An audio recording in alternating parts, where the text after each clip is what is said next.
కృపగలిగిన దయగల మా దేవ, గతించిన కాలమంతా నీ కృపాహస్తాల కింద సంరక్షించి నడిపించినందుకు వందనాలయ్యా.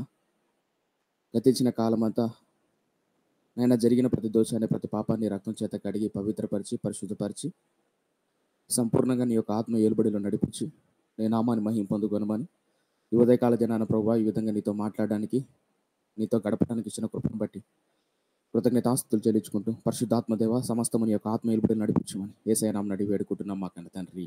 ఆమేన్. ఆమేన్. రైట్. మొదటగా దేవుడు నాకు ఇచ్చినటువంటి గొప్ప అవకాశాన్ని బట్టి నేను ఎంతగానో ప్రభువుని స్తుతిస్తున్నాను. అండ్ రెండవదిగా మన మధ్యలో ఉన్నటువంటి బ్రదర్ రాజేష్ గారిని బట్టి నాకు ఇచ్చిన అవకాశాన్ని బట్టి నేను రాజేష్ గారికి ధన్యవాదాలు చెల్లించుకుంటున్నాను. అండ్ ఇంకో విషయం ఏంటంటే నన్ను క్షమించండి, కాస్త ఆలస్యమైంది, కాస్త కాదు చాలాసేపు ఆలస్యమైంది. కొంచెం ముందుగానే రావాల్సింది, కొన్ని టెక్నికల్ ఇష్యూ వల్ల సెట్టింగ్స్ అయ్యి మొత్తం అన్ని చేంజ్ అయిపోయి అందుకని కొంచెం లేట్ అయింది, క్షమించండి. దేవుని చిత్తం అయితే రేపటి దిన కొంచెం త్వరగా రావడానికి మ్యాక్సిమం ప్రయత్నం చేస్తాను. వాక్యంలోకి వెళ్దాం. వాక్యంలోకి వెళ్ళే ముందు మీతో ఒక చిన్న మాట పంచుకుంటాను. 25 ఏళ్ల కుర్రోడు, 18 సంవత్సరాల వయసు కలిగిన ఒక అబ్బాయి మారు మనసు రక్షణ పొందిన తర్వాత ప్రతిరోజు బైబిల్ చదవడం, అలాగా అనేక సెమినార్స్ కానీ మీటింగ్స్ కానీ అటెండ్ అవ్వడం, అలా అటెండ్ అవుతున్నప్పుడు దేవుని ప్రేమను తెలుసుకోవాలని ఒక ఆతురత, దేవుని ప్రేమను తెలుసుకోవాలని ఒక తృష్ణ అతనిలో అవుతూ ఉండేది అనమాట. మొదట్లో మారు మనసు పొందినప్పుడు ఎలా ఉంటుందంటే ఆ కసి, ఆ ప్యాషన్, ఆ కసి చాలా విపరీతంగా ఉంటుంది. కాలం మారుతున్న కొద్దీ చాలామంది ఆ కసిని పోగొట్టుకుంటారు. అలా యవనస్తుడు చూశాడు, చాలామంది ఆ కసిని పోగొట్టుకొని ఒకప్పుడు దేవునితో బాగా బ్రతికి, పరిశుద్ధంగా బ్రతికి, దేవుని కొరకు రోషం కలిగిన వారు తర్వాత కాలం మారుతున్న ఒక 3 సంవత్సరాలు, 4 సంవత్సరాల తర్వాత, 5 ఏళ్ల తర్వాత భయంకరమైన పాపానికి బానిసైన వాళ్ళు, ప్రార్థనా జీవితాన్ని, దేవునితో సహవాసాన్ని కోల్పోయిన వాళ్ళను చాలామంది చూశాడు అబ్బాయి. వాళ్ళని చూసినప్పుడు ఏడ్చేవాడు. ఏమనంటే నా జీవితం కూడా భవిష్యత్తులో ఉంటుందేమో, నేను ఇలా తయారైపోతానేమో అని ఒక భయం ఉండేది ఆ అబ్బాయిలో. ఆ భయం ఆ అబ్బాయిని కృంగదీసేది. కాబట్టి తనకు తెలిసిన సేవకులను అందరిని అడిగేవాడు, ఏమండి నేను ఇలా పడిపోకోకుండా, చాలామంది పడిపోతున్నారు కదా, చాలామంది ఇట్లా తీసారిపోతున్నారు, మొదటి ప్రేమ నుంచి దూరం అయిపోతున్నారు, నేను అలా పడిపోకుండా ఉండాలంటే ఏం చేయాలంటే చాలామంది సేవకులు చాలా రకరకాల సమాధానాలు చెప్పేవాళ్ళు, రకరకాల సలహాలు ఇచ్చేవాళ్ళు. ఆయన దేవునితో సహవాసం కలిగి ఉండు, దేవునితో నమ్మకంగా ఉండు, చక్కగా నడువు అని ప్రార్థన చేసుకో, బైబిల్ చదువుతుండు, దేవునితో సహవాసం పో, ఇలా ఒక్కొక్కరు ఒక్కొక్క విధంగా చెప్తూ ఉండేవారు. ఆ అబ్బాయి కూడా అనేక సెమినార్స్కి అటెండ్ అవుతూ అనేక మంది సేవకులు మీటింగ్స్ కానీ, యూత్ మీటింగ్స్ కానీ తప్పకుండా వెళ్తూ ఉండేవాడు. అయితే కాలం మారిన తర్వాత ఏం జరిగిందంటే అలా తన ఆత్మీయతలు ఎదుగుతున్న కొద్దీ తనకు తెలియకోకుండానే దేవునిలో ఉన్నటువంటి ప్రేమను, దేవునితో ఉన్నటువంటి సహవాసాన్ని, ఆ ప్రేమ ఏమంటారు, మొదట్లో ఉన్నటువంటి ఆ రుచి, ప్రార్థన చేస్తున్నప్పుడు కానీ, పాట పాడుతున్నప్పుడు కానీ ఆ సెన్స్ ఉంటుంది అనమాట, ఆ స్పర్శ ఉంటుంది.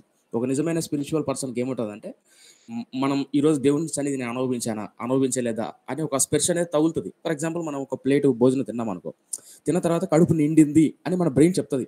తాగామనుకో కడుపు నిండింది అని బ్రెయిన్ చెప్తుంది. ఎవరైనా మనం ముట్టుకున్నారనుకో, మనల్ని ఎవరో ముట్టుకుంటున్నారు అని ఒక స్పర్శ అని మనకు ఒక సెన్స్ అనేది ఉంటుంది. అలాగే స్పిరిచువాలిటీలో కాలం మారుతున్న కొద్దీ కొంతమంది సెన్స్ని పోగొట్టుకుంటారు, అంటే స్పర్శను పోగొట్టుకుంటారు. అలా కాలం మారుతున్న కొద్దీ ఎందుకో తెలియదు ఆ యవ్వనస్తుడు స్పర్శను పోగొట్టుకుంటాడని అర్థమైంది. అర్థమైన తర్వాత భయంకరంగా బాధపడుతున్నాడు. అయ్యో నేను స్పర్శను పోగొట్టుకుంటాను, అనుభవించలేకపోతున్నానే దేవునితో ఆ తృప్తిని, దేవునితో ఆ తృప్తిని, సంతోషాన్ని అని బాధేసేది. సరే అలా బాధేస్తున్నప్పుడు, చదువుతున్నప్పుడు కాలం మారుతున్న కొద్దీ దేవుడు తనతో ఒక వాక్యం ద్వారా మాట్లాడాడు. ఆ వాక్యం ఏంటో ఈరోజు మనం ధ్యానం చేయబోతున్నాం.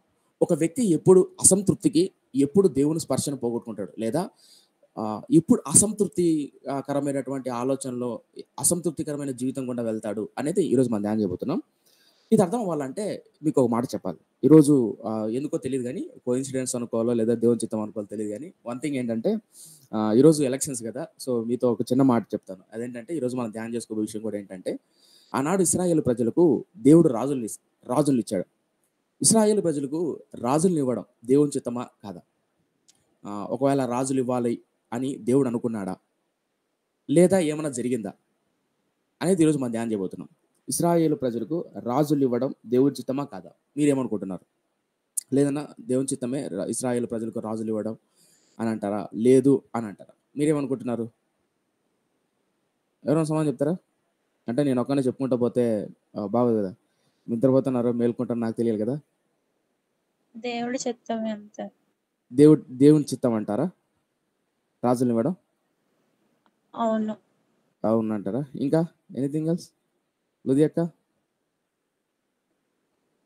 మనుషులు చిత్తమే అనుకుంటున్నా నాన్న. మనుషులు చిత్తమా? రైట్. ఇంకా బ్రదర్స్ ఎవరైనా ఇద్దరా? అంటే దేవుని రాజుని చిత్తం ఇవ్వడం దేవుని చిత్తం అయితే కాదు, ప్రజలు అడిగారు కాబట్టి దేవుడు ఇచ్చారని నా అభిప్రాయం. అవునా? Okay, good, great, wonderful. So ఇప్పుడు మనం చూద్దాం మా బైబిల్‌లో ఏముందో, వాళ్ళు ఏ ఉద్దేశంతో అడిగారో, ఏం జరిగిందో చూద్దాం. రాజుల్ని ఇవ్వడం దేవుని చిత్తమా కాదా అనేది చూద్దాం. సో అది అర్థం అవ్వాలంటే నేను ఇందాక చెప్పాను కదా, ఎప్పుడు దేవుని స్పర్శను కోల్పోతాం. ఇదే విషయాన్ని సమూయేలు భక్తుడు తన గ్రంథంలో రాస్తాడు. మొదటి సమూయేలు గ్రంథం, ఒకవేళ మీ చేతులు బైబిల్ పెట్టి తీయండి, లేదా నేనే చూస్తాను. మొదటి సమూయేలు గ్రంథం 8వ అధ్యాయం. మొదటి సమూయేలు గ్రంథం 8వ అధ్యాయం. మొదటి సమూయేలు గ్రంథం 8వ అధ్యాయం. ఓకే, నేనే తీస్తాను. బుక్ ఆఫ్ ఫస్ట్ శామ్యూయల్ 8వ అధ్యాయం. మొదటి నుంచి చదువుతాను. Book of first Samuel chapter 8. మీకు కనిపిస్తుందా అండి నా స్క్రీన్? స్క్రీన్ కనిపిస్తుందా? కనిపిస్తుంది బ్రదర్. Okay, good. కనిపిస్తుంది. Okay, thank you. సమూయేలు వృద్ధుడైనప్పుడు తన కుమారులను ఇశ్రాయేలుల మీద న్యాయాధిపతులుగా నియమించను. అతని జ్యేష్ఠ కుమారుని పేరు ఏవేలు, రెండవ వాని పేరు అబియా. వీరు బేర్షెబాలో న్యాయాధిపతులుగా ఉండిరి. బేర్షెబాలో న్యాయాధిపతులుగా, ఒక నిమిషం ఆగండి, ఇంగ్లీష్ తీసేద్దాం.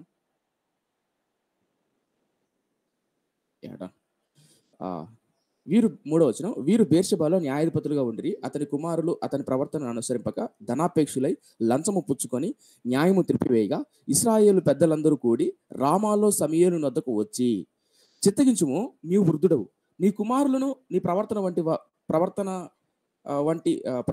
ప్రవర్తన గలవారు కారు గనుక, ఈ పాయింట్ నోట్ చేసుకోండి, 5th వర్స్ చాలా ఇంపార్టెంట్. చిత్తగించుము, నీ వృద్ధుడవు, నీ కుమారులు నీ ప్రవర్తన వంటి ప్రవర్తన గలవారు కారు గనుక సకల జనుల మర్యాద చొప్పున మాకు ఒక రాజును నియమింపుము, అతడు మాకు న్యాయము తీర్చునని అతనితో అనిరి. సకల జనుల మర్యాద చొప్పున మాకు ఒక రాజును నియమింపుము, అతడు మాకు న్యాయము తీర్చునని అతనితో అనిరి. 6వ వచనం, మాకు న్యాయము తీర్చుటకు రాజును నియమింపమని వారు అనిన మాట. ఈ పాయింట్ నోట్ చేసుకోండి. మాకు న్యాయము తీర్చుటకై రాజును నియమింపము అని వారు అనిన మాట సమూయేలు దృష్టికి ప్రతికూలముగా ఉండెను గనుక సమూయేలు యెహోవాను ప్రార్థన చేశాను. చూసారా?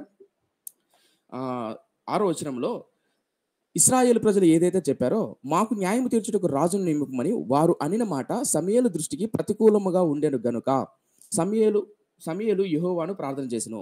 ఆడ ప్రతికూలముగా అనే మాట ఉంది సార్. ఆ ప్రతికూలముగా అనే మాట కొన్ని ఓల్డ్ తర్జుమాలో ఏముంటదంటే, ప్రతికూలము అనే మాటకు బదులు కొన్ని గ్రంథాల్లో, కొన్ని సర్వసాధారణ కొన్ని గ్రంథాల్లో ఏముంటుందంటే, వాళ్లకు అసంతృప్తిగా, అనగా సమూయేలుకు అసంతృప్తిగా ఉండినందున యెహోవాకు ప్రార్థన చేసిన అని ఉంటుంది. ఇక్కడ కనిపిస్తుంది సారా? ఎస్. మాకు న్యాయము తీర్చుటకు రాజును నియమింపమని వారు అనిన మాట సమూయేలు దృష్టికి ప్రతికూలముగా అనే ప్లేస్లో, ప్రతికూలముగా అనే స్థానంలో అసంతృప్తిగా ఉండెను గనుక సమూయేలు యెహోవాకు ప్రార్థన చేశాను అని ఉంటుంది. సమూయేలు దృష్టికి అసంతృప్తిగా ఉండెను గనుక సమూయేలు యెహోవాకు ప్రార్థన చేశాను అని ఉంటుంది బైబిల్లో. ఇప్పుడు కమ్ టు ద పాయింట్. 5వ వచనంలో ఏముంటుంది, 4వ వచనంలో, 3వ వచనంలో ఏముంటుందంటే, 5వ వచనం ఏముంటుందంటే, సకల జనుల మర్యాద చొప్పున మాకు రాజును నియమింపు అని ఉంటుంది. వాస్తవానికి రాజును నియమించాలి అన్నది దేవుని చిత్తం కాదు. ఎందుకు దేవుని చిత్తం కాదంటే, 5వ వచనంలో ఉంటుంది సకల జనుల మర్యాద చొప్పున. మళ్ళీ చెప్తున్నా, గుర్తుపెట్టుకోండి, ఇక్కడ కాంట్రడిక్షన్ ఉంటుంది. అంటే పూర్తిగా రాజును నియమించకూడదన్న అంటే కాదు, కానీ ఆ టైంలో, ఆ సమయంలో రాజులు ఇవ్వాలనేది దేవుని ఉద్దేశం కాదు. కాలం మారుతున్న కొద్దీ దేవుని కంటే ఒక స్పెసిఫిక్ టైం ఉంటుంది, ఆ టైంలో రాజులు ఇవ్వాలని. కానీ అప్పుడు రాజులు ఇవ్వాలని కాదు. కానీ ఇశ్రాయేలు ప్రజలు ఏం చేశారంటే, తమ రాజ్యంలో జరుగుతున్న లోటుపాట్లను బట్టి సమూయేలు ప్రవక్త అప్పుడు దాకా బాగున్నాడు, వాళ్ళ బిడ్డలైనటువంటి వాళ్ళు లంచం తీసుకొని న్యాయాన్ని అన్యాయంగా తిప్పివేస్తున్నారని సకల జనుల మర్యాద చొప్పున మాకు ఒక రాజు నియమింపమని అడుగుతున్నారు. ఇక్కడ నేను ఎందుకు నా దేవుడు ఇష్టం లేదు, ఎందుకు దేవునికి ఇష్టం లేదు రాజుని ఇవ్వడం, నెంబర్ 1 పాయింట్.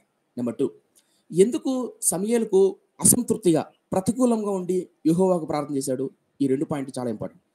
ఎందుకు దేవుడికి ఇశ్రాయేలు ప్రజలకు రాజులు ఇవ్వడం దేవునికి ఇష్టం లేదు, ఎందుకు దేవుని ప్రజలకు రాజులు ఇవ్వడం దేవునికి ఇష్టం లేదు. నెంబర్ 2, ఎందుకు సమూయేలుకు అసంతృప్తిగా ఉండింది, ఎందుకు అసంతృప్తిగా ఉన్నది, ఈ 2 విషయాలు చెప్తాను. చాలా చేద్దాం. దేవుడు ఏదైనా తోట నిర్మించిన తర్వాత ఆదాము నవ్వను సృష్టించాడు. అలా సృష్టించిన తర్వాత కాలం మారిన తర్వాత ఏదైనా తోటలో ఆదాము హవ్వతో డైలీ మాట్లాడుతుండేవాడు. ముఖాముఖిగా మాట్లాడుతుంటాం. ప్రతి చల్లని పూట వచ్చి ఆదాము హవ్వతో మాట్లాడుతుండేవాడు. కాలం మారిన తర్వాత ఆదాము హవ్వ చేసిన తప్పును బట్టి, పాపాన్ని బట్టి ఏదైనా తోట నుంచి బయటికి వెళ్ళిపోయాడు.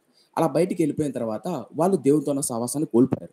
అలా కోల్పోయినప్పుడు ఒక బలియాగం ద్వారా తిరిగి ఆ సహవాసాన్ని అంటు కట్టుకునేవాళ్ళు తాత్కాలికంగా. ఒక మాటలో చెప్పాలంటే మనం అబ్రహాం జీవితంలో కూడా చూస్తున్నప్పుడు ఆయా ప్రాంతాలకు వెళ్ళినప్పుడు మమ్రేకు, బేర్షెబాకు, బేతేలుకు ఆయా ప్రాంతాలకు వెళ్ళినప్పుడు బలిపీఠాలు కట్టేవాడు, దేవుని ప్రార్థన చేసేవాడు. అలాగే నోవాహు కూడా బలిపీఠం కట్టి యెహోవాకు హోమద్రవ్యాన్ని అర్పించేవాడు.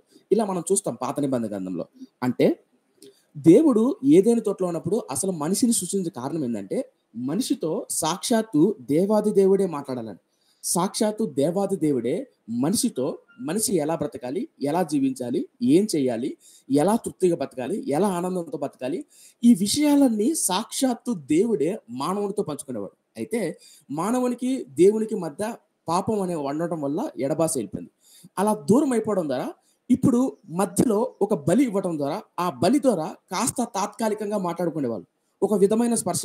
ఒక మాటలో చెప్పాలంటే ఇప్పుడు సమ్మర్ సీజన్ కాబట్టి సర్వసాధారణంగా ఈ సమ్మర్లో నేను కొన్ని వీడియోలు మా వన్ ఆఫ్ మై ఫ్రెండ్ ఒక వీడియో పంపించాడు.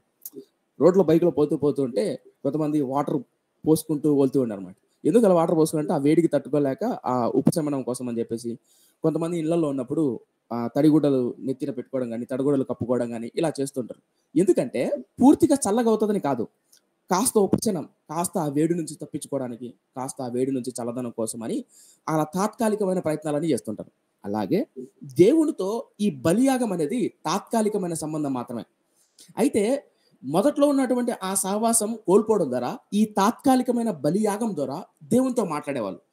కానీ దేవుడు మనిషి సృష్టించింది ఎందుకంటే డైరెక్ట్ దేవునితో టచ్లో ఉన్నాడని, డైరెక్ట్ దేవునితో మాట్లాడాలని, డైరెక్ట్ దేవునితో సహవాసం కలిగి ఉంటూ నేను ఏం చేయాలా, నేను ఎలా బ్రతకాలా, ఎలాంటి డెసిషన్ తీసుకోవాలా, ఎలాంటి నిర్ణయాలు తీసుకోవాలా, నా జీవితంలో ఆనందానికి సంతోషానికి ఒక ఫ్రెండ్ లాగా, ఒక స్నేహితునిలాగా. మనం అబ్రహాం జీవితంలో కూడా చదువుతాం ఏమనంటే అబ్రహాంకు దేవుడు స్నేహితుడు వలె ఉండనని. సో నేనేమంటానంటే బైబిల్లో దేవుడు మానవుని సృష్టించింది ఎందుకంటే మనిషి దేవుడు ఇద్దరు కలిసి అన్యోన్యంగా సహవాసంగా ఒకరితో ఒకరు పెనవేసుకొని నడవాలని, జీవించాలని, ఈ భూమి మీద మానవుడు, పరలోకంలో దేవుడు, ఆ ఇద్దరు సహవాసం ఆత్మ సంబంధమైన సహవాసంతో ముందు కొనసాగాలని. అయితే కాలం మారిన తర్వాత ఏం జరిగిందంటే పాపం అనే రావటం ద్వారా దేవుని నుంచి మనిషి దూరం అయిపోయాడు. అలా దూరం అయిపోవడం ద్వారా వీళ్ళిద్దరి మధ్యలోకి ఇప్పుడు దేవుని చిత్తం ఏంటో తెలుసుకోవాలంటే యాజకుల ద్వారా, న్యాయాధిపతుల ద్వారా, తర్వాత యాజకుల ద్వారా, ప్రధాన యాజకుల ద్వారా, ప్రవక్తల ద్వారా, న్యాయాధిపతుల ద్వారా దేవుడు మాట్లాడేవాడు. రాజులు ఇవ్వాలి అనేది దేవుని ఉద్దేశం కాదు. అందుకని అక్కడ రాయబడింది సకల జనుల మర్యాద చొప్పున. అది దేవుని మర్యాద కాదు. మళ్ళీ చెప్తున్నా, సకల జనుల మర్యాద చొప్పున 5వ వచనంలో చిత్తగించుము. వాళ్ళు అడుగుతారు ప్రభును, చిత్తగించుము, నీ వృద్ధుడు, నీ కుమారులు నీ ప్రవర్తన వంటి గలవారు కారు గనుక సకల జనుల మర్యాద చొప్పున ఒక రాజును నియమింపుము, అతడు మాకు న్యాయము తీర్చనని అతనితో అనేది. చూసారా, మళ్ళీ అతను గుర్తుపెట్టుకోండి. ఇందాక ఒక పాయింట్ చెప్పా, ఎప్పుడు మనం సెన్స్ పోగొట్టుకుంటాం, ఎప్పుడు మనము దేవునితో స్పర్శ పోగొట్టుకుంటామంటే సకల జనుల మర్యాద చొప్పున నడిచినప్పుడు. కావాలంటే అబ్జర్వ్ చేయండి, ఒక ట్రూ బిలీవర్ ఎప్పుడైతే లోకానుసారంగా ఆలోచిస్తారో, ఎప్పుడైతే సకల జనుల మర్యాద చొప్పున లోకానుసారంగా నడుస్తాడో గుర్తుపెట్టుకోండి, అతడు సెన్స్ పోగొట్టుకుని ట్రై అవుతాడు, సెన్స్ పోగొట్టుకుంటాడు. దేవుడిలో ఉన్న స్పర్శను, ఆనందాన్ని చిన్నగా కోల్పోతాడు. ఎందుకు కోల్పోతాడంటే సకల జనుల మర్యాద చొప్పున నువ్వు నడిస్తే కనుక నీలో తెలియని అసంతృప్తి వస్తుంది. అసంతృప్తి ఎందుకంటే లోకానికి దేవుని చిత్తానికి చాలా డిఫరెంట్ ఉంటుంది. అందుకే ముందు చెప్పా, సకల జనుల మర్యాద చొప్పున కానీ లోకానుసారం కానీ ఎప్పుడైతే మనం నడుస్తామో మన జీవితంలో అసంతృప్తి, స్పిరిచువాలిటీ యొక్క టేస్ట్ను మొత్తం కోల్పోతాం. మీరు ఎప్పుడైనా అబ్జర్వ్ చేశారు లేదో, మనం జ్వరం వచ్చినప్పుడు కానీ, టైఫాయిడ్ కానీ, మలేరియా కానీ, ఇలాంటి పెద్ద కానీ, చిన్న రోగాలు కానీ, పెద్ద రోగాలు కానీ ఏవైనా వచ్చినప్పుడు మన నాలుక టేస్ట్ కోల్పోతుంది. చేదుగా ఉంటుంది, ఒగరుగా ఉంటుంది, తినబుద్ధి కాదు. వాయిస్ బ్రేక్ అవుతుంది.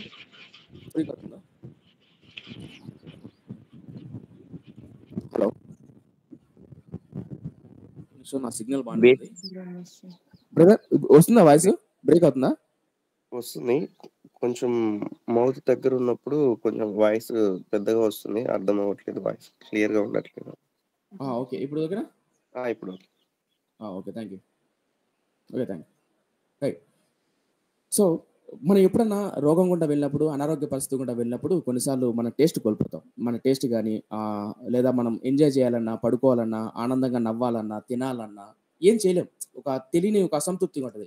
ఇన్‌కంఫర్ట్ ఉంటది. కంఫర్ట్‌గా ఉండలేమనమాట. అలాగే మన స్పిరిచువల్ లైఫ్‌లో మన ఆత్మీయత జీవితంలో ఎప్పుడైతే మనం లోక సంబంధమైన ఆచారాలు లేదా సకల జనుల మర్యాద చొప్పున మనం నడుస్తామో అసంతృప్తిగా ఉంటాం. అందుకనే సమూయేలు అక్కడ అన్నాడు, ప్రతికూలంగా ఉండేను గనక యెహోవాకు ప్రార్థన చేశాను. మనం ఎప్పుడైతే లోకానుసారంగా నడుస్తామో ఒక నిజమైన స్పిరిచువల్ పర్సన్ తన ఆత్మకు దేవుని చిత్తానికి వ్యతిరేకంగా చాటింగ్ కావచ్చు, ఫోన్ కాల్ కావచ్చు, లోకం కావచ్చు, సమాజం కావచ్చు, whatever it may be పొర్రపాటును మీరు చేస్తే లేదా మనం చేస్తే లేదా సంజీవ్ తేజ నేను చేస్తే మనకు తెలియకోకుండానే మనలో ఒక అసంతృప్తి, ఆ స్పిరిచువల్ సెన్స్ అనేది పోగొట్టుకుంటాం. సో నేను ఈ ఉదయకాల దినాన్ని చెప్పొచ్చేది ఏంటంటే, ఇశ్రాయేలు ప్రజలు దేవునితో ఆ స్పర్శను, దేవునితో ఏదైనా తోటలో దేవుడు మాట్లాడుకున్నటువంటి ఆ స్పర్శను కదా పూర్తిగా ఎడబాసుకుంటున్నారు. ఎలా ఎడబాసుకున్నారంటే సకల జనుల మర్యాద చొప్పున నడుచుకోవడానికి ప్రయత్నం చేస్తున్నారు. కానీ దేవుని చిత్తం ఏంటంటే రాజుల్ని ఇవ్వడం దేవుని చిత్తం కాదు. ఇక్కడ ఒక మాట చెప్పండి. ఒక బైబిల్ కామెంటరీ, ఒక బైబిల్ చరిత్రకారుడు ఏమంటాడంటే, సమూయేలు ఆ టైంలో వాళ్ళు రాజుని అడుగుతున్నప్పుడు సమూయేలు భయంకరంగా రాత్రంతా ఏడుస్తాడు. ప్రభువా, ఈ ప్రజలు అడుగుతున్న ఆ విన్నపం ఏదైతే ఉందో అది నీ చిత్తానికి విరుద్ధం. ఎంత విరుద్ధం అంటే, నువ్వు దీని ద్వారా బాధపడుతున్నావు అయ్యా, కనికరించుమని రాత్రుల్లో నిద్రపోకోకుండా భయంకరంగా సమూయేలు ప్రవక్త ఏడుస్తాడు. కాబట్టి చూపిస్తాడు చూడండి, కింద చూద్దాం చూడండి. 7వ వచనం చూపిస్తాడు చూడండి. 7వ వచనం. అందుకు యెహోవా సమూయేలుకు సెలవిచ్చినదేమనగా, అప్పుడు యెహోవా అంటున్నాడు, అంటే దేవుడు అంటున్నాడు చూడండి, జనులు నీతో చెప్పిన మాటలన్నిటి ప్రకారం జరిగిపు. వారు నిన్ను విసర్జింపలేదు గాని తమ్మును ఏలకుండా నన్నే విసర్జించి ఉన్నారు. చూసారా 7వ వచనంలో, వారు నిన్ను విసర్జింపలేదు గాని తమ్మును ఏలకుండా నన్నే విసర్జించి ఉన్నారు. నేనేమన్నాను ఇందాక, సాక్షాత్తు దేవుడే మనుషులతో మాట్లాడి ఏం నిర్ణయం తీసుకోవాలా, ఎలా బ్రతకాలి, ఎప్పుడు యుద్ధానికి వెళ్ళాలి, ఎప్పుడు విజయం సాధించాలి, ఎప్పుడు ఏ పని చేయాలని దేవుడు చెప్పాలని దేవుని ఉద్దేశం. కానీ ఎప్పుడైతే వాళ్ళు సకల జనుల మర్యాద చొప్పున నడుచుకోవాలని ప్రయత్నం చేశారో ఆ ప్రయత్నంలో వాళ్ళు దేవుణ్ణే వద్దంటున్నారు. ఎందుకు వద్దంటున్నారో మీకు అర్థం చెప్తా. ఆ ఏదైనా తోటలో సహవాసాన్ని కోల్పోయిన తర్వాత దేవుడు అబ్రహాముతో మాట్లాడేటప్పుడు కావచ్చు, అబ్రహాం దీవించేటప్పుడు కావచ్చు, మెల్కీసెదెకుని పంపిస్తాడు, యాజకుని పంపిస్తాడు. ఆ తర్వాత ప్రధాన యాజకులు నియమిస్తాడు. మోషేని ఎన్నుకుంటాడు, క్షమించండి, మోషేని ఎన్నుకుంటాడు. మోషే, నా ప్రజలు బానిసత్వంలో ఉన్నాడు, వెళ్ళి విడిపించాను. అలా నాయకుడిని ఎన్నుకున్నాడు. ఆ నాయకుల తర్వాత అహరోను ప్రధాన యాజకులు ఎన్నుకున్నాడు. ఆ యాజకులు ప్లస్ నాయకులు వీళ్ళు కలిసి ఇశ్రాయేలు 12 గోత్రాల ప్రజలను నడిపిస్తుండేవాళ్ళు. ఎవరు? నాయకులు, యాజకులు, ప్రధాన యాజకులు. వీళ్ళు ఇశ్రాయేలు ప్రజలందరినీ నడిపిస్తుండేవాళ్ళు. అందులో పెద్దలు ఉన్నారు, 70 మంది పెద్దలు ఉన్నారు. వీళ్ళందరూ మోషే చెప్పిన లేదా దేవుడు మోషేకి చెప్తే మోషే వీళ్ళందరినీ ఏర్పాటు చేశాడు. ఇప్పుడు మోషే ఏదైతే చెప్తాడో లేదా ఈ పెద్దలు ఏదైతే నడిపిస్తారో ఆ నడిపింపు ప్రకారం ఇశ్రాయేలు జాతి అంతా నడవాలి. ఈ నడిపింపు అంతా ఎవరిదంటే దేవుడు. ఇప్పుడు తర్వాత ఏం చేశారు? కాలం మారిన తర్వాత దేవుడు నాయకులను ఇచ్చాడు, ప్రధాన యాజకులు ఇచ్చాడు, యాజకులు ఇచ్చాడు, తర్వాత న్యాయాధిపతులు ఇచ్చాడు. అందులో 12 మంది న్యాయాధిపతులు, 13వ వాడు సమూయేలు. ఈ 13వ వాడు సమూయేలు. ఈ సమూయేలు తర్వాత ఇప్పుడు ఇశ్రాయేలు ప్రజలు ఏమంటున్నారంటే, అయ్యా, ఒకప్పుడు నువ్వు మాకు మోషేని నియమించావు, ప్రధాన యాజకులు నియమించావు, ఇది నీ ప్రణాళిక బాగుంది. యాజకులు, ప్రధాన యాజకులు, నాయకులు, న్యాయాధిపతులు వీళ్ళందరూ నువ్వు నియమించావు. ఈ నియమం మాకొద్దు. మాకేం కావాలంటే ఈ సకల జనుల మర్యాద చొప్పున మాకు రాసించి. కానీ నాయకులు ఇచ్చాడు, ప్రవక్తలు ఇచ్చాడు, ప్రధాన యాజకులు వచ్చాడు. కానీ వీళ్ళొద్దు. నాకు ఎవరు కావాలంటే రాజు కావాలి. రాజు మీకెందుకు కావాలా? రాజు కావాలన్న ఆలోచన వీళ్ళకి ఎక్కడి నుంచి వచ్చింది అంటే, ఇతర రాజ్యాలను చూసి, పక్క రాజ్యాలను చూసి వాళ్ళకి ఆలోచన వచ్చింది. చుట్టుపక్కల ఉన్న రాజ్యాలు, మోయాబీలు, అమ్మోనీయులు, తర్వాత చుట్టుపక్కల ఉన్న సిదోనీయులు, వాళ్ళను చూసి వీళ్ళకి ఆ కోరిక పుట్టింది. ఎందుకు వాళ్ళకి ఆ కోరిక పుట్టిందంటే, సకల లోకంలో జరుగుతున్నప్పుడు యుద్ధాలు, కళ్ళ ఎదుట ఉన్నటువంటి యుద్ధాలు కావచ్చు, ఆ భోగాలు కావచ్చు, ఆ పాపం కావచ్చు. ఒక భార్యకి ఎంతమంది భార్యలు ఉంటారు? క్షమించండి, ఒక రాజుకి ఎంతమంది భార్యలు ఉంటారు? ఒక రాజుకున్న విలాసవంతమైన జీవితం ఎలా ఉంటుంది? రాజు కింద ఉన్నటువంటి పనులు, సైన్యాధిపతులు కావచ్చు లేదా మంత్రులు కావచ్చు, వాళ్ళకి ఎంత విలాసవంతమైన జీవితం ఉంటుంది. ఇవి కళ్ళతో చూశారు ఇశ్రాయేలు ప్రజలు. ఇవి చూసిన తర్వాత భౌతికంగా మాకు ఒక రాజు ఉంటే బాగుంటుంది. ఇప్పుడు అనుకుందాం, మోషేకి ఎంతమంది భార్యలు ఉంటారు? మోషేకి ఏమన్నా 10 మంది భార్యలు ఉండరా? మరి మోషే ఏమన్నా ఇంట్లో కూర్చొని నాట్యాలు, రాజుకున్నట్టు భోగాలు, ఒక కోట, ఒక కంచ, రాజు చుట్టూ సైనికులు ఉండేవాళ్ళు అంటారా? మోషే చుట్టూ లేరు. పోనీ ప్రధాన యాజకుడు చుట్టూ ఉండేవాళ్ళ? లేరు. ఆ తర్వాత న్యాయాధిపతులు కానీ, సంసోను కానీ, తర్వాత గిద్యోను కానీ, వీళ్ళందరూ చుట్టూ న్యాయాధిపతుల భార్యలు కానీ, లేదంటే ఒక కోట కానీ, ఆ కోటలో చుట్టూ సైన్యాలు కానీ, బల్యాలు పెట్టుకుని ఉండేవాళ్ళ లేదు. నేను ఎందుకు ఈ పదం వాడుతున్నానంటే, ఇవి వీళ్ళకి నచ్చల. వాళ్ళకి కావాల్సింది ఏంటంటే చుట్టుపక్కల ఉన్నటువంటి సుఖం, చుట్టుపక్కల ఉన్నటువంటి భోగం, చుట్టుపక్కల ఉన్నటువంటి రాజ్యాల యొక్క పాపం, ఆ క్రియలు మన కళ్ళకు కనపడినప్పుడు అరే నాకు ఇలా ఉంటే బాగుంటుంది, మా రాజ్యం ఇలా ఉంటే బాగుంటుంది అని సెన్స్ అనే థాట్ రైస్ అవుతుంది. నేను ఎందుకు ఈ పదం వాడుతున్నా అంటే, ఒక క్రిస్టియన్గా, యాజ్ అ ట్రూ క్రిస్టియన్గా, ఒక నిజమైన క్రైస్తవుడికి నేను చెప్తున్నా, నిజమైన క్రైస్తవుడికి నువ్వు బలహీనంగా ఉన్న సమయంలో సమ్ టైమ్స్ నీకు అనిపిస్తుంది, అరే నేను ఎదురవుతున్న ఆర్థిక ఇబ్బందులు, ఈ సమస్యలు, ఇంత పరిశుద్ధంగా పవిత్రంగా వేకుజామున లేచి దేవునితో గడపడం కావచ్చు, కష్టపడి పరిచర్య చేయడం కావచ్చు, పరిచర్యలో పాల్గొనడం కావచ్చు, యవ్వన కాలంలో ఇలా జీవించడం కావచ్చు, ఇలా చేస్తున్నానే. కొన్నిసార్లు మన బలహీనంగా ఉన్నప్పుడు లోకంలో మన బంధువులు, మన స్నేహితులు చూసినప్పుడు నేను ఎందుకు ఇలా బతకలేకపోతున్నాను, నీకు కొన్నిసార్లు అనిపిస్తుంది. ఏమని వీక్ టైంలో ఏమని, అరే నేను ఇలా ఎంజాయ్ చేస్తే బాగుంటుంది, వీళ్ళలాగా నాకు ఇలా ఉంటే బాగుంటుంది, వీళ్ళలాగా నేను చేస్తే బాగుంటుంది, వాళ్ళకున్న నాకు లేరే అనే అదే థాట్ అనే మనకు రేజ్ అవుతుంది. నాకు తెలిసిన ఒక బ్రదర్ ఫోన్లో మాట్లాడుతూ, బ్రదర్ నా కోసం చిన్న ప్రే చేయండి, నాకు ఒక చిన్న థాట్ వస్తుంది, అది రైట్ రాంగో చెప్పండి అన్నాడు. చెప్పండి అన్న. ఏం లేదు, మ్యారేజ్ అయ్యి ఒక 5-6 years అవుతుంది మ్యారేజ్ 5-6 years అవుతుంది మ్యారేజ్. కానీ సమ్టైమ్స్ అనిపిస్తుంది బ్రదర్, అనవసరంగా రాంగ్ డెసిషన్ తీసుకున్నానే. ఇప్పుడున్న నా వైఫ్ ఎవరైతే ఉన్నారో, ఈ అమ్మాయి కాకోకుండా మా చర్చిలో ఒక స్పిరిచువల్ సిస్టర్ వస్తుంది, అలాంటి సిస్టర్ నాకు భార్యగా ఉంటే బాగుండే, అలాంటి అమ్మాయి నాకు వైఫ్గా ఉంటే బాగుండే అని థాట్ అనేది రైజ్ అవుతుంటుంది నాకు. ఆ థాట్ రైజ్ అవ్వడం రైట్ అయినా రాంగా అని అడిగారు. నేను అడిగా, ఎన్నేళ్ళు అయిందన్న మారుమూసి ముందంటే, ఒక ఆల్మోస్ట్ పెళ్లి కాకముందు ఒక 3 years ముందు, అంటే ఆల్మోస్ట్ 9 years అవుతుంది, 9-10 years అవుతుంది అన్నాడు. మ్యారేజ్ ఎన్నేళ్ళు అయిందంటే ఒక 4-5-6 years అవుతుంది. సో ఆల్మోస్ట్ ఒక 10 years. సో ఈ 10 years స్పిరిచువల్ పర్సన్ ఈ 10 సంవత్సరాల ఆత్మీయుడికి వస్తున్నటువంటి ఆలోచన ఏంటంటే, సమ్ టైమ్స్ నాకు ఇలాంటి వైఫ్, లేదా నాకు ఇలాంటి ఇల్లు, నాకు ఇలాంటి కుటుంబం, నాకు ఇలాంటి ఆశీర్వాదం, లేదంటే నాకు ఇలాంటి లోకంలో ఉన్నట్టు బండ్లు కావచ్చు, బైకులు కావచ్చు, లేదంటే లోకంలో ఉన్న ఇది కావచ్చు, వాళ్ళు తిరుగుతున్నట్టు నేను తిరగలేకపోతున్నాయి అని మనకు అనిపిస్తుంది. Remember one thing my friends, ఎప్పుడైతే నువ్వు ఆ థాట్ రైజ్ అవుతుందో నీ బ్రెయిన్లో, ఎప్పుడైతే నువ్వు ఆ థాట్ను లేదా ఆలోచనను గుడ్లు పెట్టి పొదిగిస్తావో, అది చిన్న చిన్నగా నీలో స్పిరిచువల్ సెన్స్ను పోగొడుతుంది. గుర్తుపెట్టుకోండి, ఎప్పుడైతే నువ్వు స్పిరిచువల్ సెన్స్ పోగొట్టుకుంటావో, గుర్తుపెట్టుకో, దేవునితో ఉన్న సావాసాన్ని, దేవునితో ఉన్న సఖ్యతను అనుభవించలేవు. నేను అదే అంటున్నా. సమూయేలు అసంతృప్తిగా ఉండిందంట. ఎందుకు అసంతృప్తిగా ఉందంటే, సకల జనుల మర్యాద చొప్పున నడిచినప్పుడు తృప్తి ఉండదు. ఇశ్రాయేలు జాతికి వాళ్ళు ఆ మార్గం గుండా వెళ్తున్నప్పుడు, ఒక ట్రూ క్రిస్టియన్కు నువ్వు దేవుని చిత్తానుసారం కాకోకుండా లోకానుసారంగా ఒక ప్రాక్టీస్ కానీ వాళ్ళ ప్రాక్టీస్ కానీ నువ్వు అనుసరిస్తే గనక నువ్వు ఆ సెన్స్ను పోగొట్టుకుంటావు. అందుకే చెప్తున్నా, ఇక్కడి నుంచి ఇశ్రాయేలు జాతి ఒకవైపు పతనం అవుతుంది. ఎందుకు నా పతనం అని అంటున్నాం అంటే, గుర్తుపెట్టుకోండి, మేము ఇశ్రాయేలు రాజుల చరిత్రను ధ్యానం చేస్తున్నాం ప్రతి సండే. ఈ రాజులలో గట్టిగా తిప్పి కొడితే 43 మంది రాజులు ఉంటారు. ఈ 43 మంది రాజుల్లో 7 మంది రాజులు గట్టిగా కరెక్ట్గా ఉన్నారు. మిగిలిన రాజులు మొత్తం పాపం చేశారు. వాళ్ళు ఎలా పాపం చేశారో చెప్తా చూడండి. చిన్న బిడ్డ ఉంటారు, ఆహాజు అని రాజు ఉంటాడు బైబిల్లో. ఈయన యెషయా గ్రంథం 7వ అధ్యాయంలో ఉంటారు. ఆహాజు రాజు తన కడుపున బిడ్డ పుడితే తన సొంత కొడుకును విగ్రహానికి ఇట్లా 2 చేతులు జోడించి ఉంటుంది. విగ్రహం కూర్చొని ఇలాగ చైర్లో కూర్చొని ఉంటే, ఆ విగ్రహం చేతుల్లో తన సొంత కొడుకును పెడతాడు. అంత మాత్రమే కాకుండా, ఇదే ఆహాజు రాజు యుద్ధానికి వెళ్ళేటప్పుడు సరసాదంగా ఇల్లు ఓపెనింగ్ చేసేటప్పుడు హిందువులు కానీ కొంతమంది హైందవ సాంప్రదాయాలు కోడిని కోస్తారు, లేదా ఏదో ఏట కోస్తున్నప్పుడు, లేదంటే పొట్టేలు కోస్తా అంటారు, మేకను కోస్తారు. అయితే ఇశ్రాయేల్ ప్రజలు ఎలా తయారైపోయారంటే, రాజులు ఎలా తయారయ్యారంటే, యుద్ధానికి వెళ్లే ముందు తమ కడుపును పుట్టిన కొడుకులను గొంతు కోసి చంపేవాళ్ళు. గొంతు కోసి రక్తాన్ని చిందించి బయలు కర్పించి యుద్ధానికి వెళ్ళేవాళ్ళు. ఏంటి వాళ్ళ నమ్మకం అంటే, యుద్ధంలో దేవుడు మనకి ఇలా నడిపిస్తాడని. నేను ఎందుకు చెప్తానంటే, రాజే అలా చేస్తే మిగిలిన 12 గోత్రాల ప్రజలు ఎలా పాడవుతారు చూడండి. ఈ రాజు ఒక్క తప్పు నిర్ణయం తీసుకుంటే మొత్తం ప్రజలందరూ దాన్నే ఫాలో అవుతారు. నేను ఏమంటున్నానంటే, అదే గనక దేవుడు చెప్పినట్లు దేవుడి చిత్తానుసారంగా ఒక మోసే లాంటి నాయకుడు దేవుడు అనుకోండి, ఒక యెహోషువ లాంటి నాయకుడు దేవుడే ఎన్నుకొని పంపించాడు అనుకో, ఆ నాయకుడు మనకున్నాడు అనుకో, మనం ఆ నాయకుడిని చూసి మనం ఎదగచ్చు.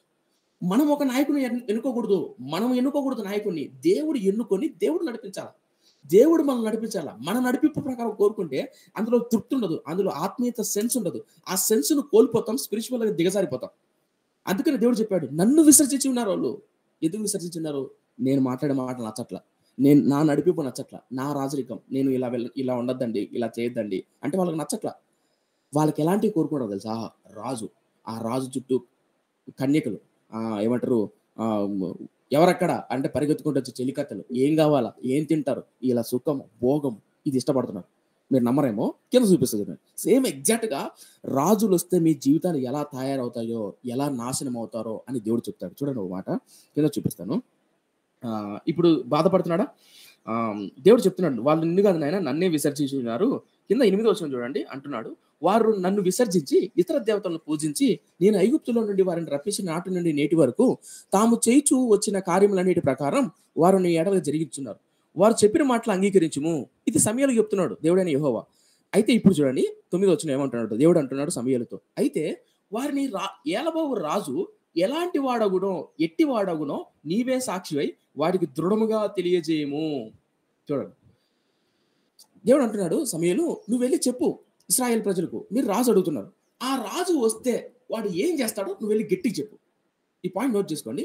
మన జీవితంలో దేవుని చిత్తానుసారంగా కాకోకుండా సకల జనుల మర్యాద చొప్పున, నా ఫ్రెండ్స్ ఇలా అంటున్నారు, మా బంధువులు ఇలా అంటున్నారు, మా చుట్టాలు ఇలా అంటున్నారు అని చెప్పి పొర్రపాటున సకల జనుల మర్యాద చొప్పున నీ బంధువులు ప్రెజర్తోనో, నీ ఫ్రెండ్స్ ప్రెజర్తోనో, ఏదైనా మ్యారేజ్ కావచ్చు, నీ ఉద్యోగం కావచ్చు, ఒక బిజినెస్ కావచ్చు, ఇళ్ళ స్థలాల విషయంలో కావచ్చు. నాకు తెలిసిన ఒక సిస్టర్ హస్బెండ్ చనిపోయాడు, ఆయన పాపం. హస్బెండ్ చనిపోయిన తర్వాత వచ్చిన కొంత సొమ్ము ఉంటుంది కదా, భర్త చనిపోతే ఆ వచ్చిన కొంత సొమ్ము తీసుకొని ఎవరో బంధువులు చెప్పారంట, అమ్మ ఈ ల్యాండ్ బాగుంది తీసుకోమ్మా, అద్భుతమైన రేటు పోతుంది అది ఇదని బంధువులు చెప్పారు. చెప్పిన తర్వాత ఆ బంధువులు చెప్పారని తన భర్త చనిపోతే, ఒక్క భాషలో చెప్పాలంటే భర్త చనిపోయిన శవానికి వచ్చిన డబ్బులు తీసుకొని, పిల్లలు ఉన్నారు అనుకో, భవిష్యత్తులో ఆ డబ్బు ఉపయోగపడుతుందని ఆ డబ్బును తీసుకొని పోయి ఆ స్థలం కొనింది. ఆ స్థలం కొన్ని 2-3 నెలల తర్వాత అదే స్థలము ఇంకా 3-4 పేరు మీద ఉంది. ఇప్పుడు ఆ తల్లి వచ్చి కొన్ని నెలల కిందట నాతో భయంకరంగా ఏడుస్తుంది, ఇట్లా స్థలం పోయిందన్నా, ఇలా అయిందన్నా, నా భర్త చనిపోయినప్పుడు తెచ్చి నేను అడిగా, ఎవరు చెప్పారు మా స్థలం కొన్నావు, ప్రే చేసుకున్నావా అన్న, అంటే ప్రే చేసావా అంటే లేదన్నా బంధువులు చెప్పారు ఇట్లా. మరి బంధువులు చెప్పి ప్రే చేసుకోవాలని కొంచెం అని అనిపించలేదమ్మా అంటే, అప్పుడు టెన్షన్లో ఒత్తిడిలో అడావిల్లో చేసుకోలేదన్నా. గుర్తుపెట్టుకోండి, మన స్నేహితులు కానీ, మన చుట్టాలు కానీ, మన బంధువులు కానీ కొంతమంది చెప్తారు, ప్రెజర్ చేస్తారు, ఇలా చేయి, అలా చేయి, ఇలా చేసుకో, ఇది మంచిది నీకు, ఇది మంచిదని. నా జీవితంలో కూడా కొంతమంది మా బంధువులు కానీ, రిలేటివ్స్ కానీ, ఫ్రెండ్స్ కానీ ప్రెజర్ చేస్తారు, నీకు ఇదైతే బాగుంటుంది, నీకు వీళ్ళైతే సెట్ అవుతారు, లేదంటే నీకు ఈ మ్యారేజ్ అయితే బాగుంటుంది, లేదా ఈ స్థలం అయితే బాగుంటుంది, ఈ ఉద్యోగం అయితే బాగుంటుంది, నీకు ఈ బ్రాంచ్ అయితే బాగుంటుంది, నీకు ఈ సబ్జెక్ట్ అయితే బాగుంటుంది అని చెప్తుంటారు. వాళ్ళు కాదు మెయిన్ పాయింట్. మనం సృష్టించిన సృష్టికర్త ఆయనతో మాట్లాడాలి. అయ్యా నువ్వేమనుకుంటున్నావు, అలా ప్రార్థన చేసినప్పుడు నీకు సెన్స్ ఉంటుంది, నీకు స్పిరిచువల్. మన కడుపు నిండిన తర్వాత తింటున్నాగా అనిపిస్తుంది, పీకల దాకా వచ్చినప్పుడు కడుపు నిండింది అని మన బ్రెయిన్ చెప్తుంది. తాగుతున్నా బిందె నీళ్ళు తాగలేంగా, ఒక గ్లాసు మహా అయితే ఒక వాటర్, ఒక బాటిల్ 1 లీటర్ తాగుతాం. తర్వాత మన సెన్స్ తగులుతుంది ఏమని, చాలు అని. అలాగే మనం ప్రే చేస్తున్నప్పుడు ఆ ప్రేలో ఆత్మీయ సెన్స్ ఉంటుంది, ఆ తృప్తి ఉంటుంది. ఆ తృప్తిని ఎప్పుడు కోల్పోతాం అంటే, సకల జనుల మర్యాద చొప్పున నడవడం మొదలు పెడితే ఆ సెన్స్ని పూర్తి కోల్పోతాం. సో మై ఫ్రెండ్స్, నేనేమంటున్నా అంటే, దేవుని చిత్తానుసారంగా దేవుని నడిపింపు ప్రకారం బ్రతకడానికి నేర్చుకోండి. ఇశ్రాయేలు ప్రజలు ఆనాడు దేవుని చిత్తాన్ని కాకోకుండా వాళ్ళ సకల జనుల మర్యాద చొప్పున నడవడం మొదలుపెట్టారు.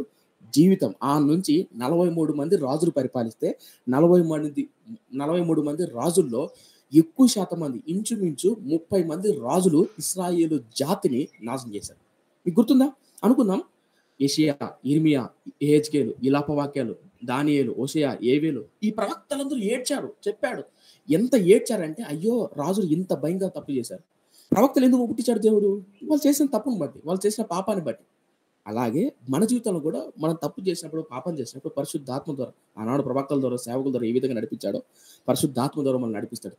వద్దయ్యా తిరిగి రండి. అలాగే దేవుడు మనం తప్పుడు నిర్ణయాలు తీసుకుంటున్నప్పుడు, తప్పుడు ఆలోచనలు జరుగుతున్నప్పుడు దేవుడు తెలియజేస్తాడు. మనసాక్షి ద్వారా కావచ్చు, సమాజంలో సేవకుల ద్వారా కావచ్చు, పెద్దల ద్వారా కావచ్చు, రేపు తప్పురా, వద్దురా, ఇలా వెళ్ళొద్దురా, ఇలా చేయొద్దురా అని. నా జీవితంలో నేను వ్యక్తిగతంగా లెటర్లు చెప్తున్నాను. నా జీవితంలో so many time I sense that, నేను ఆ స్పర్శను అనుభవించా. ఎలా అంటే, దేవా ఈ మార్గం వెళ్తున్నప్పుడు, ఈ డెసిషన్ నేను తీసుకున్నప్పుడు, ఈ తప్పు ఒప్పుకోను. ఇశ్రాయేలు ప్రజలు చెప్పాడు, మీరు నన్ను వద్దంటున్నారు. చివరిగా ఈ మాట ముగించేస్తున్నా, టైం అయిపోతుంది. ఏమంటాడో చూడండి. తర్వాత వాళ్ళు రాజు వస్తే కనుక ఎలా తయారవుతారో చూడండి, వాళ్ళ జీవితాలు ఎలా ఉంటాయో చూడండి. 11 వచ్చిన, ఇలాగూ చెప్పాను, మిమ్మల్ని ఏలబోవు రాజు ఎట్టి వాడగునగా అతడు మీ కుమారులను పట్టుకొని, చూడండి రాజు ఎలా ఉంటాడంటే, అతడు మీ కుమారులను పట్టుకొని తన రథములను తోలుటకు తన గుర్రములను కాపాడుటకును వారిని ఉంచుకొనును. కొందరు అతని రథముల ముందర పరిగెత్తుదురు, మరియు అతడు వారిని తన సైన్యంలో సహస్రాధిపతులుగాను పంచదశాధిపతులుగాను నియమించును. తన భూములను దున్నుటకును వారి పంట కోయుటకును తన యుద్ధములను తన రథములను సామానులు చేయుటకును వారిని ఏర్పరచును.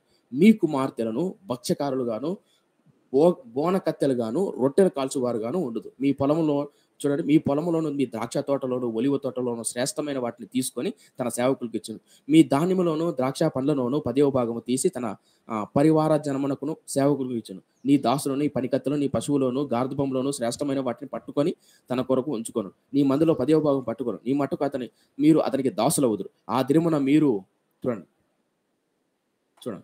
ఇప్పుడు ఏం చెప్తున్నాడంటే దేవుడైన యెహోవా, నాయన రాజు వస్తే కనుక మీ జీవితాలు ఎలా ఉంటాయంటే, ఆ రాజు చుట్టూ రథములు తోలడానికి అధిపతులు గాను భక్ష్యకారులు గాను వంట చేసేవారు గాను వీళ్ళందరినీ ఏర్పరచుకుంటాడు. వీళ్ళందరూ ఎక్కడి నుంచి వస్తారు చెప్పండి? మీ బిడ్డలు ఇశ్రాయేల్ ప్రజలారా, మీరు రాజు కావాలని అడుగుతున్నాడు అనుకుందాం. మీరు రాజు కావాలన్నప్పుడు రాజును ఏర్పాటు చేద్దాం. ఆ రాజుకు చుట్టూ సైనికులు కావాలా, రథాలతో లేవాలి కావాలా, రాజుకు భోజనం వండేవాళ్ళు కావాలా అనుకుందాం. రాజు దగ్గర 1,00,000 మంది సైనికులు ఉన్నారు. 1,00,000 మందికి భోజనాలు చేయాలంటే ఇమాజిన్ చేసుకోండి ఒకసారి. 1,00,000 మందికి భోజనాలు చేయాలంటే ఎంతమంది వంట చేసేవాళ్ళు కావాలా, ఎంత భోజనాలు, ఎంత అప్పట్లో రొట్టెలు చేసేవాళ్ళు కాబట్టి ఎంత ధాన్యం కావాలా, ఎంత గోధుమలు కావాలా, ఎంత ఎవలు కావాలా, ఎంత ఒలివ నూనె కావాలా, ఎంత సంపద కావాలి ఊహించుకోండి ఒకసారి. వీళ్ళందరికీ వంటలు, వీళ్ళందరికీ సంపాదన ఎక్కడి నుంచి వస్తుంది? కాబట్టి ఇప్పుడు రాజు చుట్టూ పనికత్తలు, ఆ వంట చేసేవాళ్ళు స్త్రీలు ఎవరు చేస్తారు? ఎవరు ఆ స్త్రీలు? ఇప్పుడు మీ కుటుంబంలో యుద్ధానికి వెళ్ళాలనుకో, ఆ యుద్ధానికి వెళ్ళే పిల్లలు ఎవరు? మీ పిల్లలు. ఆ వంట చేసే ఆడపిల్లలు ఎవరు? మీ పిల్లలు. రాజు దగ్గర పనికత్తలు చేసేవాళ్ళు పనికత్తలు ఎవరు? మీ పిల్లలు. ఆ రాజు సైనికులకు, రాజుకు, రాజ్యానికి కావలసిన భోజనాలు ఇవన్నీ తెచ్చేది ఎవరు? నీ ఇంట్లో నీ 5 ఎకరాలు 2 ఎకరాల భూమిలో నువ్వు సంపాదించిన దాంట్లో నీ సంపాదనలో ధనవంతుడు అయితే 10వ భాగము నీ సుస్తు అంటారే, పన్ను అంటారు కదా, ట్యాక్స్ కడతారు కదా, ఆ ట్యాక్స్ అంతా కట్టాలి. ఎవరికి తెలుసా? రాజు. అదే ఇశ్రాయేలు ప్రజలైన మీకు యెహోవానైన నేను రాజుగా ఉంటే ఇవన్నీ నేను తీసుకుంటానా? మీకు పనికత్తలు కానీ, లేదంటే మీ చెలికత్తలు కానీ, ఈ 1,00,000 మందికి భోజనం ఉండడం కానీ, రాజులకు జీతాలు కానీ, ఒక కోట కానీ, ఇవన్నీ నేను తీసుకుంటాను. తీసుకుంటానా? తీసుకోను. మోషేకు ఉందా? ఆలోచించండి సార్. యెహోషువకి ఏమైనా ఉన్నారు పనికత్తలు కానీ, కోట కానీ, ఒక కోట ఏమైనా ఉందా యెహోషువకు? లేదు. నేను ఎందుకు ఈ పాయింట్ చెప్పే ప్రయత్నం చేస్తున్నానంటే, సాక్షాత్తు దేవుడే అంటున్నాను. ఏమంటానంటే, మీకు రాజు వస్తే ఇలా ఉంటాయా మీ జీవితాలు? నా మాట వినండి అయ్యా, వద్దయ్యా అని సమూయేలు అనే ప్రవక్తను పంపించి ఇశ్రాయేలు ప్రజలు చెప్తున్నారు. నా మాట వినండి అయ్యా, మీకు రాజు వస్తే ఇలా అవుతారు మీ జీవితాలు. అలాగే విధంగా సంజీవ్ తేజ నేను, అలాగే ఈ వాక్యాన్ని వింటున్న మీలో కూడా ట్రూ క్రిస్టియన్, ఒకవేళ మీరు నిజమైన దేవుని నమ్ముకున్న వ్యక్తులు అనుకోండి, మీరు నిజంగా పరిశుద్ధ ఆత్మతో నడిపింపబడుతున్న వ్యక్తులు అనుకో, నువ్వు తప్పుడు నేను తీసుకున్నప్పుడు నీకు సెన్స్ అవుతుంది. ఏంటి ఆ సెన్స్ అంటే, అమ్మా నువ్వు తప్పుడు మార్గం వెళ్తున్నప్పుడు నువ్వు తప్పు చేస్తున్నావు, నువ్వు అలా చేస్తే ఆ డెసిషన్ తీసుకుంటే నీ జీవితం ఇలా ఉంటుంది అని డెఫినెట్ గా నీకు ఆ సెన్స్ రేస్ అవుతుంది. నీకు ఆ సెన్స్ రేస్ అవుతుంది. తప్పు వద్దు అని ఆనాడు సమూయేలు ప్రవక్త ద్వారా సేమ్ అది చెప్పాడు. వద్దయ్యా వస్తే గనక నీ పిల్లలు, నీ భార్యలు, నీ పిల్లలు, నీ పనికత్తెలు, నీ ఇంట్లో ఉన్న ఒడ్లు, సామాన్లు, ఆ భోజనానికి కావాల్సిన పరివారం ఇవన్నీ వెళ్తాయి రాజుకు. నా మాట వినండి అయ్యా. ఊహించుకోండి ఒకసారి. రాజు ఉన్నాడు అనుకో, రాజు రథం తోలుతుంది అనుకో, అక్కడ చక్కగా రాయబడింది ఆ రథం ముందర పరిగెత్తేవాళ్ళు కాదు. మీకు ఒక మాట గుర్తుపెట్టుకోండి. సరసాధారణంగా రాజు పోతున్నాడు అనుకో, రాజు గుర్రం రథం ఉందనుకోండి, ఆ రథం ముందర మనుషులు కొంతమంది పరిగెత్తాలి. మీరు నమ్మరేమో, అదే వచ్చిన వాళ్ళు ఉంటుంది చూడండి, చూపిస్తున్నా ఒక మాట.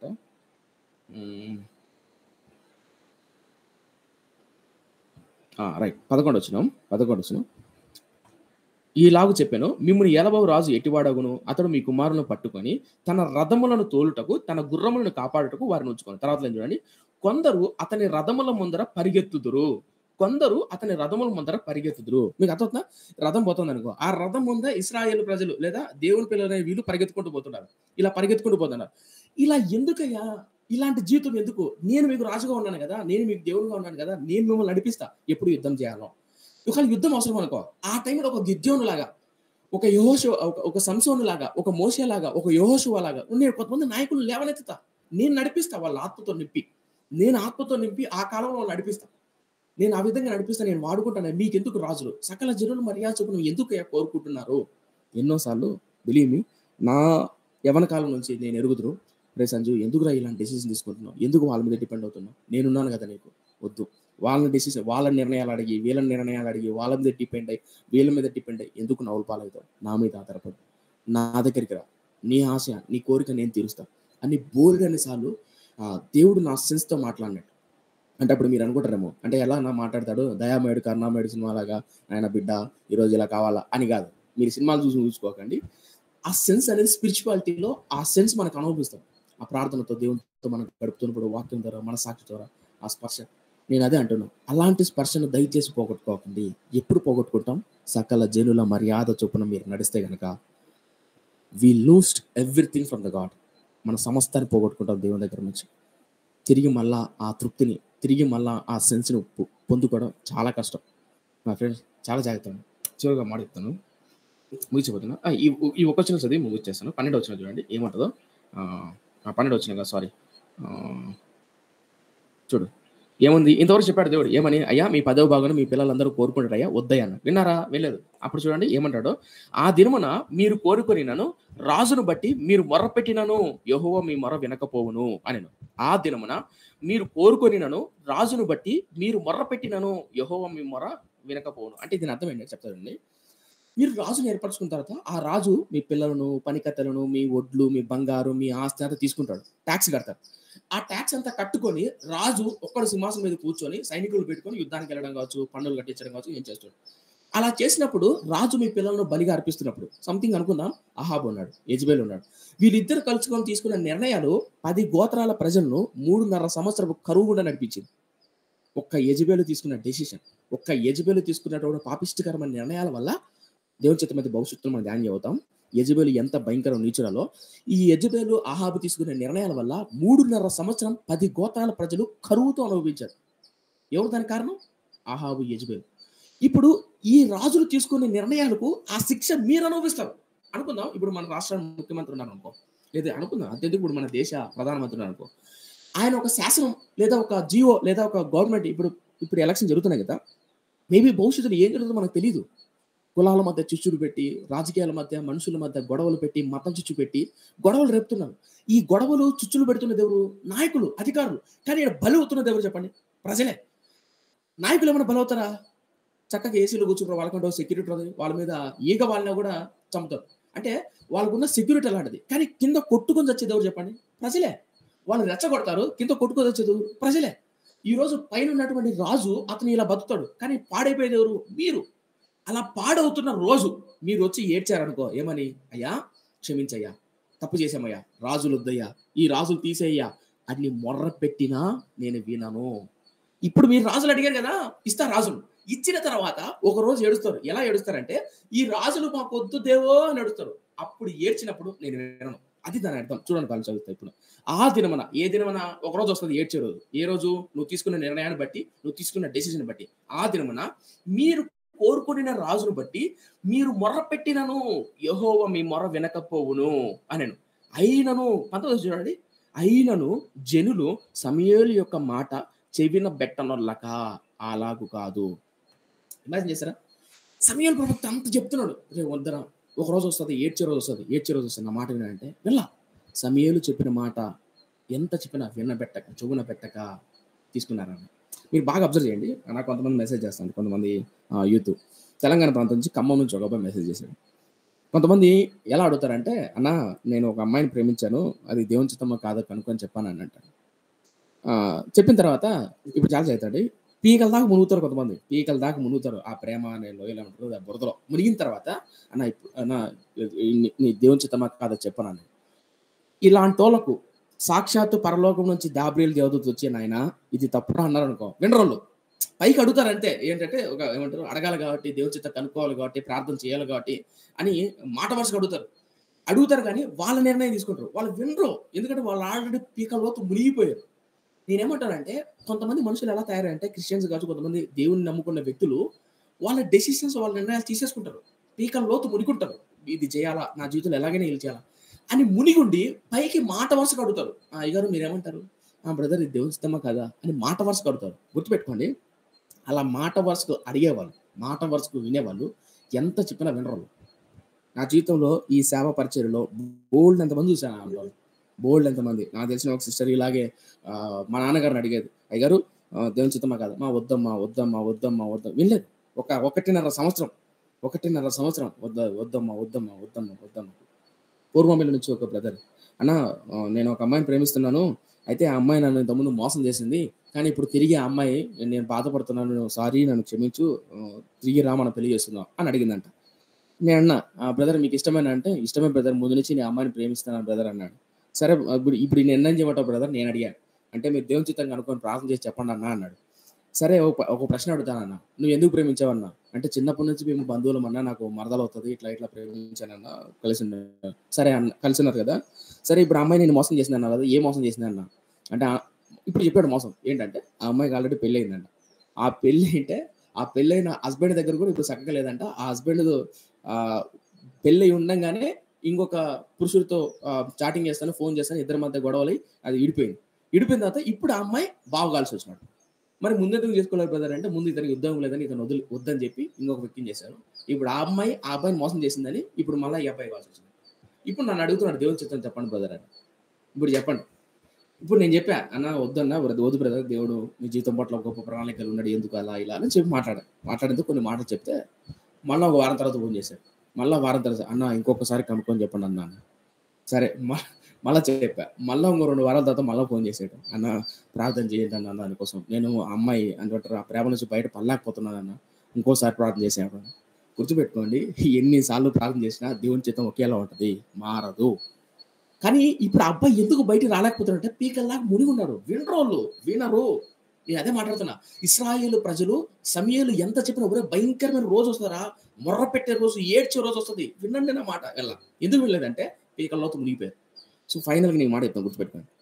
మనం ఎప్పుడైతే మునిగిపోతామో పీకల లోతు వరకు లోకంలో సకల జనుల మర్యాద చొప్పున, మా ఫ్రెండ్స్ దయచేసి చెప్తున్నా, మీ తమ్ముడిగా మీ అన్నగా ఒకవేళ ఎవరన్నా దేవునికి దూరం అయిపోయి, ప్రార్థనా జీవితానికి కోల్పోయి, దేవుని సహవాసానికి దూరం అయిపోయి, లోకంలో పడి, లోకానుసారంగా ఆలోచనలో, తలంపుల్లో నాకు ఇలా ఉంటే బాగుంటుంది, ఇలా ఉంటే బాగుంటుంది అని లోకానుసారంగా ఆలోచిస్తున్నారేమంటే, ఆలోచనల ప్రాసెస్ను మీరు కంటిన్యూ చేస్తున్నారంటే గుర్తుపెట్టుకోండి, ఇప్పుడు జరగకపోయినా రాసిస్తా మీకు అగ్రిమెంట్ కావాలంటే బాండ్ పేపర్ మీద రాయిస్తా. మీ బ్రెయిన్లో కనుక అలాంటి థాట్స్ రన్ అవుతుంటే ఒకరోజు మీరు ఆ స్పర్శను పోగొట్టుకుంటారు. దయచేసి ఇప్పుడే అలాంటి తలంపులు రానికోకుండా దానికి అడ్డుకట్టవేయండి. మార్టిన్ లూథర్ దయచేసి ఒక మాట అంటాడు, శోధనలు రావడం తప్పు కాదు,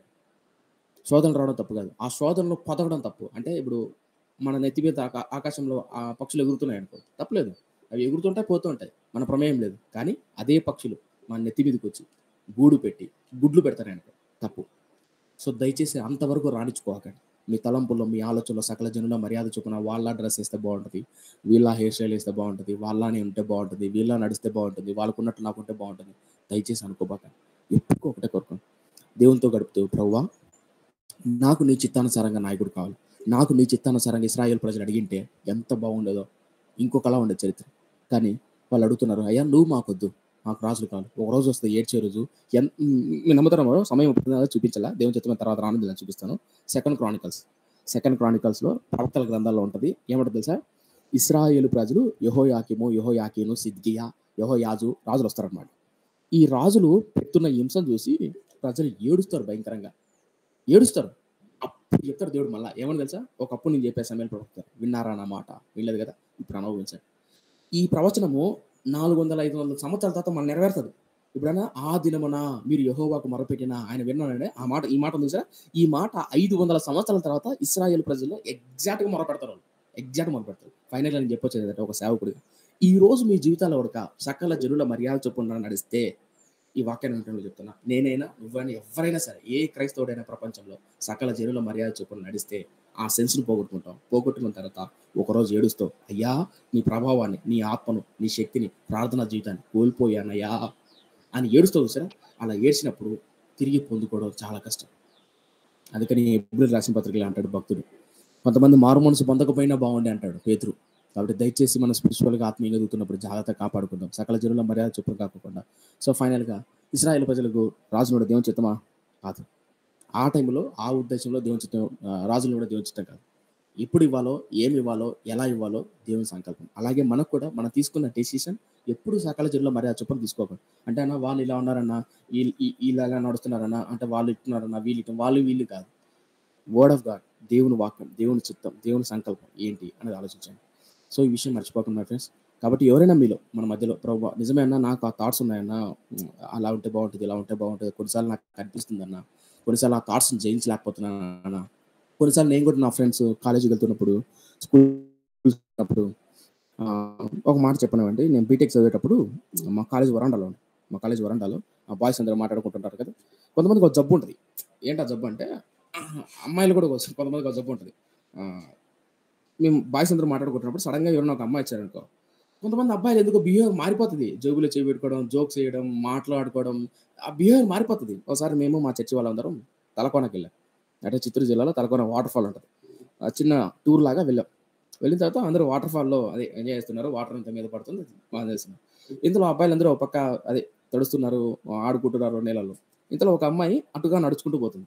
ఆ అమ్మాయి అబ్బాయిలు ఉన్నారని చెప్పేసి అటుగా నడుచుకుంటూ పోతూ వాటర్ ఉన్నది కింద బండ మీద పాచుంది. ఆ బండ మీద అమ్మాయి నడిచేటప్పుడు క్యాట్ వాక్ చేసుకుంటూ నడుచుకుంటూ పోతుంది చిన్నగా, అదేంది చక్కగా నడవకోకుండా. పాపం మీరు నమ్ముతారా నమ్మారండి, కింద గమ్మని పడింది, ఒళ్ళంతా హోనం అయిపోయింది, పరువు పోయింది. ఆ పాచి పడినప్పుడు ఎంత జాగ్రత్త నడవాలి, కొంచెం బండ పట్టుకోనో అట్లా ఇట్లా నడిచి కొంచెం నడవాలి.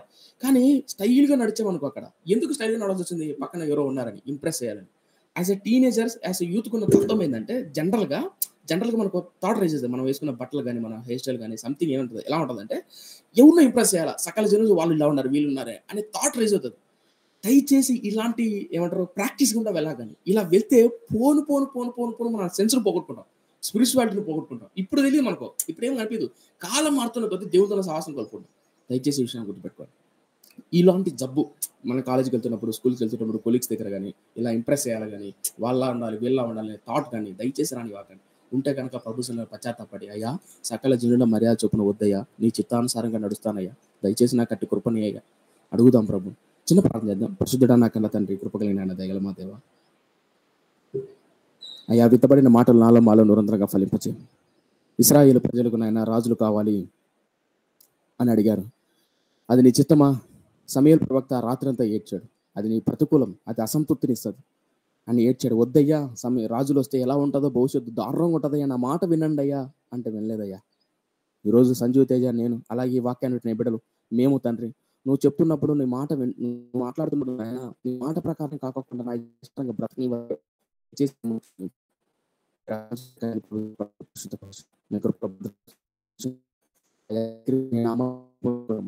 ఎత్తబడిన మాట వాళ్ళు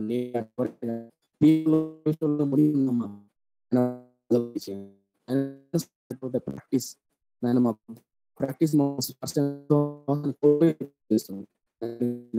ప్రాక్టీస్ విత్తబడే మాటలు అందరికీ ఫలింపచేయండి. యేసయ్య నామమున అడిగి వేడుకుంటున్నాం మా కన్న తండ్రి, ఆమేన్.